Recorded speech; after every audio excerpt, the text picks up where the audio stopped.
কেমন আছেন আপনারা? আশা করি আপনারা সকলেই ভালো আছেন। আল্লাহর রহমতে আমি অনেক ভালো আছি। 12 ঘন্টা জার্নির পর ফাইনালি চলে আসলাম আপনাদের প্রিয় জায়গা, আমার প্রিয় জায়গা কক্সবাজার। আর আমি কিন্তু একা আসি নাই, আমরা 50 জন আসছি।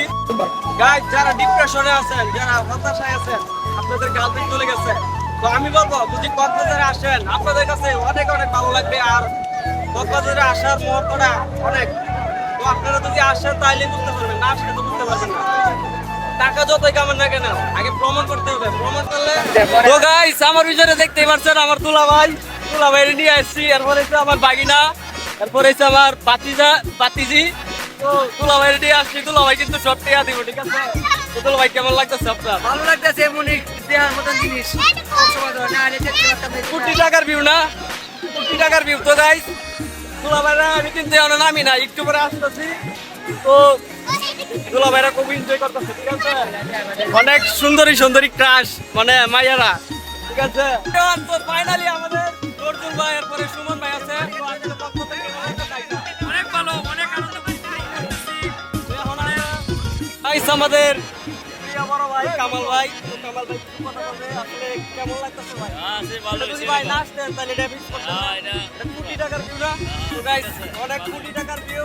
আমাদের বড় ভাই হচ্ছে ভালো মনের মানুষ, আসছে ঘুরতে ফিরতে, মনটাকে ফ্রেশ করতে। আসলে টাকাই সব কিছু না, মন হয়েছে ফ্রেশ করতে পারলে আপনি জীবনের সবচেয়ে সুখী মানুষ। যদি সব ক্লান্তির পরে যদি আপনি ঘুরতে আসেন তাহলে তো আপনার কাছে অনেক ভালো লাগবে। তো সাইমা,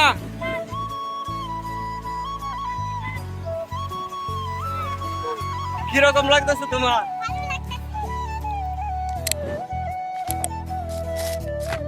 সে স্বপ্নে আসে তবু স্বপ্নের সে মধুর, তাকে পাবার আশায় দু চোখ রাখা দূর বহুদূর। তার স্বপ্ন আধারে ঘেরানো,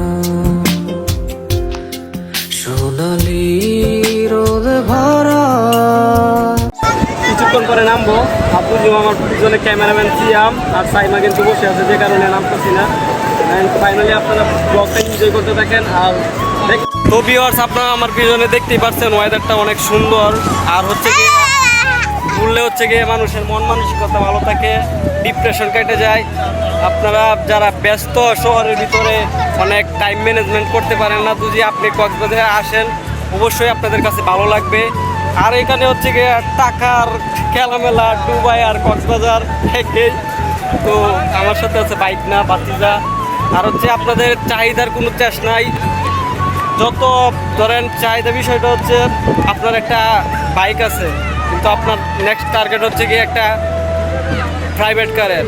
আর আমাদের জীবনে চাহিদার কোনো চাষ নাই। আপনারা বুঝি একটা 5তলা বিল্ডিং থাকে, কিন্তু 6তলা বিল্ডিংয়ের ছাদের এটা রাইকা দেন, কিন্তু জীবনটা হচ্ছে চাহিদার কোনো চাষ নাই।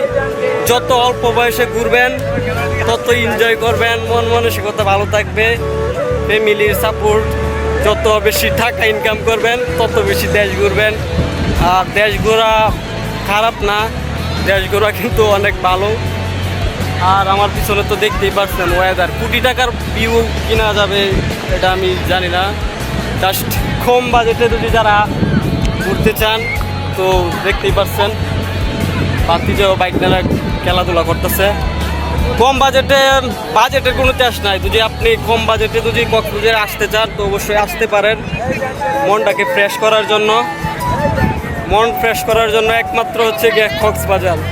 তো অসাধারণ, চট্টগ্রাম অসাধারণ, এটার বলার মতন ভাষা নাই। তো তারা এক একজন এক এক মন মানসিকতা নিয়ে আসছে। কেউ ডিপ্রেশন কাটানো, কেউ হতাশা, কেউ আবার টাকার অভাব নাই, কেউ আবার মানে লাইফের কোনো শেষ নাই। আমি আসছি আমার এই বয়সটার মধ্যে যত বেশি ঘুরতে পারি। আর বাঁচবো আর কয় বছর, ধরে না 30 বছর হাইস্ট গেলে। তো আসলে হচ্ছে বাংলাদেশটা আগে ঘুরেন, তারপরে হচ্ছে গিয়ে আগে বাংলাদেশটা দেখেন কীরকম, বাংলাদেশে কী আছে। তো এটা আসলে কোটি টাকার ভিউ। আর একটু যদি সন্ধ্যা হয় তাইলে তো মানে আমি বাসা বাড়িয়ে বুঝছেন। তো আগে বাংলাদেশটারে ঘুরেন, বাংলাদেশ আগে ঘুরেন, তারপরে হচ্ছে নেপাল যান, দুবাই যান, মালয়েশিয়া যান, যেখানেই যান না কেন আপনার মন মানসিকতা। তো কক্সবাজার, সিলেট, অনেক জায়গা আছে ঘোরার মতো বাংলাদেশে। ঠিক আছে।